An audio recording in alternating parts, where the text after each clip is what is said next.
भारत माता की, भारत माता की, भारत माता की। चुनाव की दृष्टि से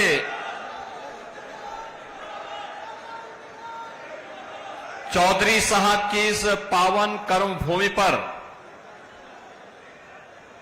बड़ौत की इस सभा, चुनावी सभा जो चुनाव के अंतिम दौर में होती आई थी, आज इस चुनावी सभा में यहां पर उपस्थित हैं राष्ट्रीय लोकदल के अध्यक्ष माननीय चौधरी जयंत जी, प्रदेश सरकार के हमारे मंत्री श्री अनिल कुमार जी, श्री केपी मलिक जी, राष्ट्रीय लोकदल के महिला विंग के प्रभारी श्रीमती चारू चौधरी जी, जिनका भाषण आपने अभी सुना। और देखो, आप सबके लिए, जितने भी यहां पे बड़े चौधरी हैं, इन सबके लिए खतरे की घंटी भी है। आपकी महिलाएं आगे आ जाएंगे तो आपको खेतों तक ही सीमित रहना पड़ेगा। उन्होंने कम शब्दों में कितने अच्छे ढंग से अपनी बात रखी और सचमुच उनके इस भाषण के लिए मैं उनका हृदय से अभिनंदन करता हूं। मंच पर उपस्थित भारतीय जनता पार्टी के जिला के अध्यक्ष श्री वेदपाल उपाध्याय जी, राष्ट्रीय लोकदल के जिला के अध्यक्ष रामपाल जी, लोकसभा के प्रभारी डॉक्टर अशोक नागर जी, भारतीय जनता पार्टी के प्रदेश के मंत्री और प्रभारी बागपत चंद्रमोहन जी, लोकसभा के संयोजक पूर्व विधायक जितेंद्र सतवाई जी, सह प्रभारी उमेश राणा जी, सूरजपाल गुजर जी, माननीय विधायक योगेश धामा जी, माननीय विधायक अजय कुमार जी, हमारे सभी माननीय विधायकगण और भारतीय जनता पार्टी लोकदल के हमारे अत्यंत लोकप्रिय प्रत्याशी डॉक्टर राजकुमार सांगवान जी और उपस्थित बागपत लोकसभा क्षेत्र से जुड़े हुए सभी उपस्थित भाइयों और बहनों, आज यहां पर लोकसभा चुनाव के द्वितीय चरण में हम सब यहां लोकदल के प्रत्याशी डॉक्टर राजकुमार सांगवान के पक्ष में आप सबसे अपील करने के लिए आए हैं। बहनों और भाइयों, डॉक्टर राजकुमार सांगवान को जयंत चौधरी जी ने प्रत्याशी बनाकर के एक विरासत को बड़ी मजबूती प्रदान की।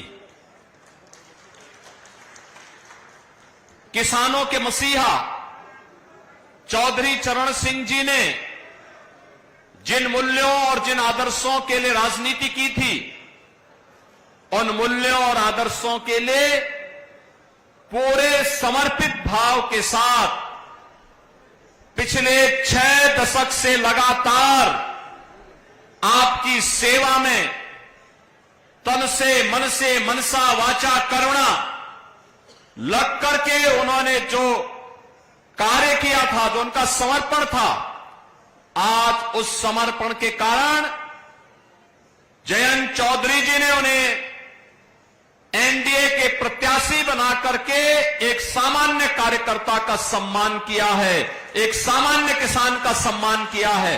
और सचमुच इसके लिए प्रधानमंत्री मोदी जी और चौधरी जयंत जी को मैं हृदय से धन्यवाद देते हुए, आप सबके प्यार के लिए, जो स्नेह आपका डॉक्टर राजकुमार सांगवान जैसे कार्यकर्ताओं को मिल रहा है, इसके लिए भी मैं आप सबका हृदय से आभार व्यक्त करता हूं, धन्यवाद देता हूं। बहनों और भाइयों, जब चौधरी साहब का नाम भारत रत्न के लिए आया, हम सबका हृदय गदगद हो गया, क्योंकि यह किसान का सम्मान था। हमारे अन्नदाता किसान का सम्मान होगा तो देश समृद्धि के नए सोपान को प्राप्त करेगा।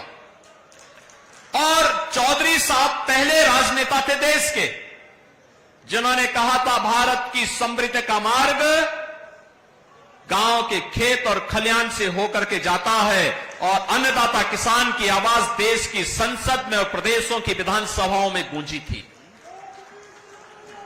और आज चौधरी साहब को भारत का सर्वोच्च नागरिक सम्मान देकर के प्रधानमंत्री मोदी जी ने किसान का सम्मान किया है, अन्नदाता किसान को मान्यता दी है। भारत की राजनीति में अब किसान को नजरअंदाज करके कोई राजनीति नहीं कर पाएगा, ये मोदी जी ने करके दिखाया है।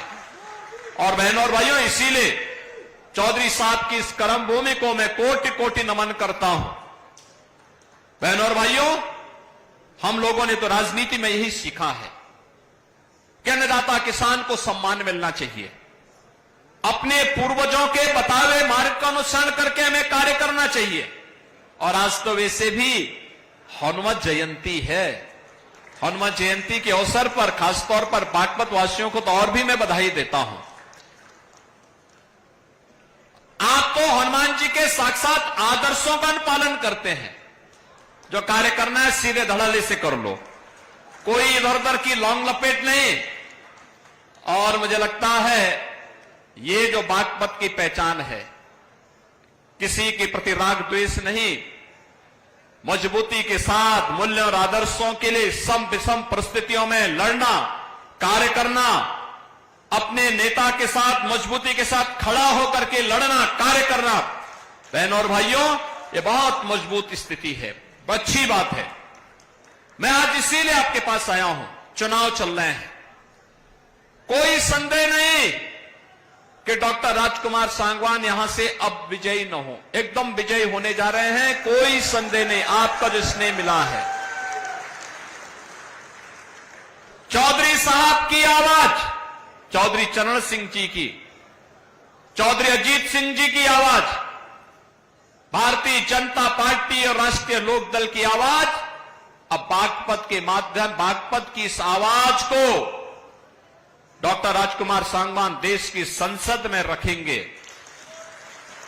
लेकिन बहनों और भाइयों, फिर भी कोई चुनाव या युद्ध हमेशा जब तक परिणाम न दे दे तब तक हमें उसके लिए निरंतर प्रयास और तैयारी के साथ काम करना होगा।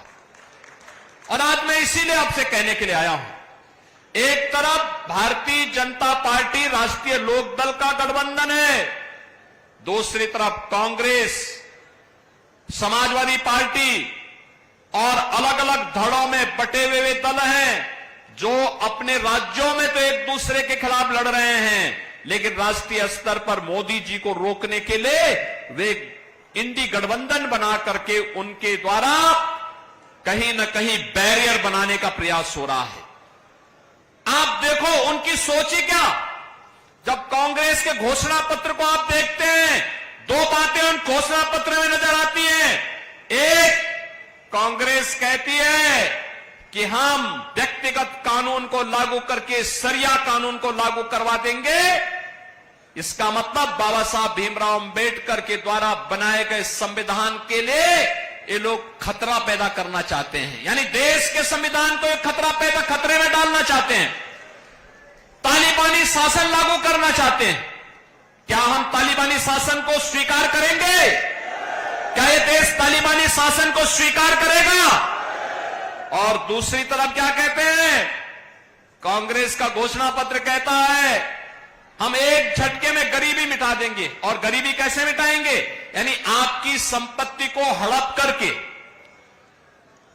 बेटी और माताओं के, बहनों के जो उनके गहने होंगे उनको ये लोग जब्त करवाने की साजिश रच रहे हैं। यानी देश को तो इन्होंने 60 दशक 6 दशक तक लूटा और अब कह रहे हैं कि हर संपत्ति पर ये लोग डकैती डाल करके उसको जबरदस्ती अपने कब्जे में ले लेंगे और फिर उसका बंदर बांट करेंगे। क्या आप स्वीकार करेंगे कांग्रेस की उसी चेष्टा को?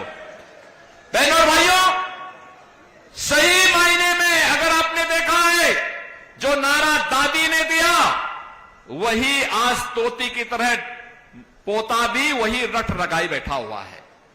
गरीबी हटाएंगे, अरे कब गरीबी हटाएंगे? 65 वर्षों तक शासन करने का अवसर मिला, तब तो कुछ नहीं कर पाए।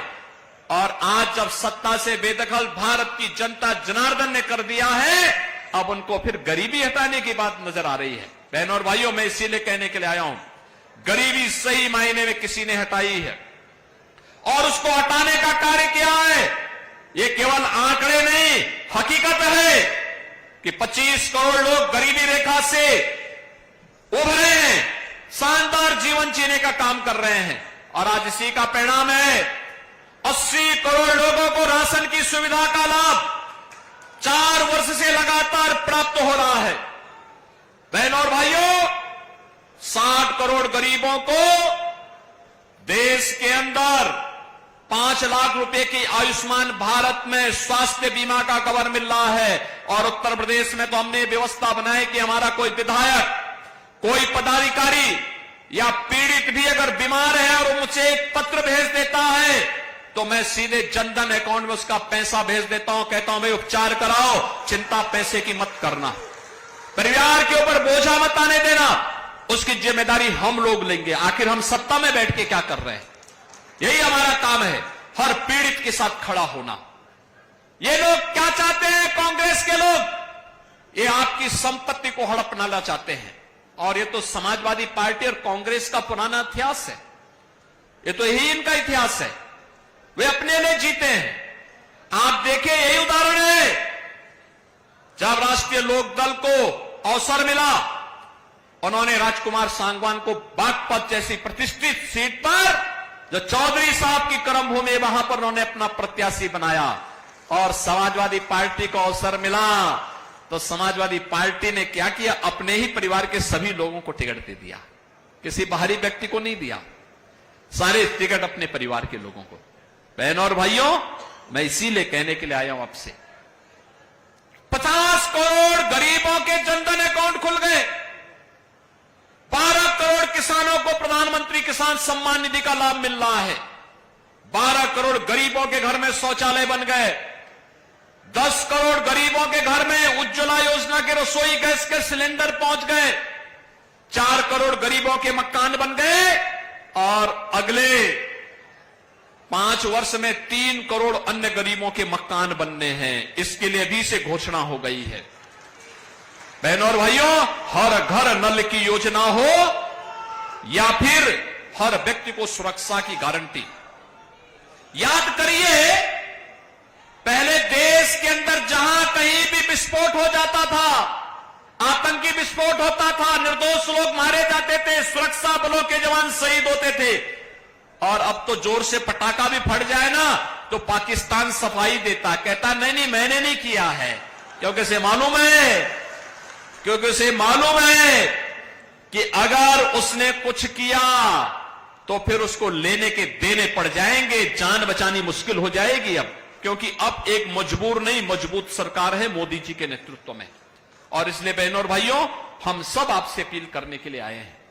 एक ही अपील है, यह देश आपका है, जीवन आपका है, सुरक्षा आपकी है और वोट भी आपका है।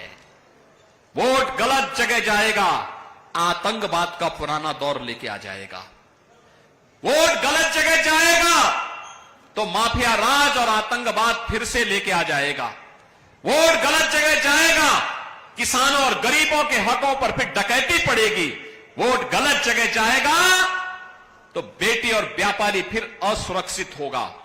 लेकिन वोट आपने भारतीय जनता पार्टी और सहयोगी दलों को दिया तो यह आतंकवाद को तो सीमा पार ही निपटा देगा और माफिया और अपराधियों को उसकी माद में घुस करके भी राम नाम सत्य है की यात्रा में भेजने का काम भी करेगा। गरीब और किसान के हक पर, नौजवान के हक पर कोई डकैती नहीं डाल पाएगा, बेटी और व्यापारी की सुरक्षा में कोई सेंध नहीं लगा पाएगा। और यही गारंटी एनडीए आपको देने के लिए आया है, भारतीय जनता पार्टी राष्ट्रीय लोकदल का गठबंधन देने के लिए आया है। और यही चौधरी चरण सिंह जी का आदर्श भी हम सबके लिए है। और बहनों और भाइयों, इसीलिए हम लोग आए हैं कि जब नल चलेगा तो ही कमल खिलेगा, और इसीलिए नल चलाने के लिए हम लोग आए हैं बागपत लोकसभा सीट पर। नल पर हमें वोट देना है। ये हैंडपंप, यहां पर राष्ट्रीय लोकदल का चुनाव चिन्ह है। आप सभी सहमत हैं? सभी सहमत हैं? सभी लोग सहमत हैं ना? इस वोट की कीमत को समझना है। और जो यहां पे चारू जी ने कहा, याद रखना, याद रखना, घर गृहस्थी, खेती बाड़ी देश से बढ़कर के नहीं है। हमारे लिए सबसे पहला मेरे देश है। मेरा देश सुरक्षित रहेगा तो हम सुरक्षित रहेंगे, मेरा देश समृद्ध होगा तो हम भी समृद्ध होंगे। इस भाव के साथ हमें कार्य करना है। इसी के लिए चौधरी चरण सिंह जी ने जीवन जिया था। और बहनों और भाइयों, मैं भी इसीलिए आपके पास आया हूं, आपसे कहने के लिए, मैं ये कहने के लिए आया हूं आपसे कि देश के लिए हमें वोट करना है। वोटिंग होनी है, अच्छी वोटिंग होनी चाहिए। पहले मतदान और फिर जलपान। सहमत हैं? सभी लोग सहमत हैं? सभी सहमत हैं? डॉक्टर राजकुमार सांगवान को भारी बहुमत से विजयी बनाएंगे। अब चुनाव प्रचार कल सायंकाल बंद हो जाना है 6 बजे। परसों केवल 1 दिन का समय मिलेगा। अब ये जो 2 दिन, कल और परसों 2 दिन का समय है, घर घर आप जाएंगे, नल का समर्थन करेंगे, राष्ट्रीय लोकदल और भाजपा के प्रत्याशी राजकुमार सांगवान को भारी बहुमत से विजयी बना करके देश की संसद में भेजेंगे। चौधरी साहब की इस विरासत को मजबूती प्रदान करेंगे। तो फिर मेरे साथ बोलेंगे, भारत माता की, भारत माता की, भारत माता की। मेरे बागपत के भाई और बहनों, मैं आपसे कहना चाहता हूं, माननीय योगी आदित्यनाथ जी 30वीं बार हमारी लोकसभा में आए हैं। एक बार जोरदार तालियों से माननीय योगी आदित्यनाथ जी का हार्दिक अभिनंदन और स्वागत। मैं इस अवसर पर अपने जिला प्रभारी चंद्रमोहन जी का, लोकसभा के संयोजक सतवई जी का हार्दिक अभिनंदन करता हूं, वेदपाल उपाध्याय जी का हार्दिक अभिनंदन करता हूं। बहुत सहयोग उन्होंने किया। वेदपाल जी आए और सबका धन्यवाद करें। जिलाध्यक्ष वेदपाल जी।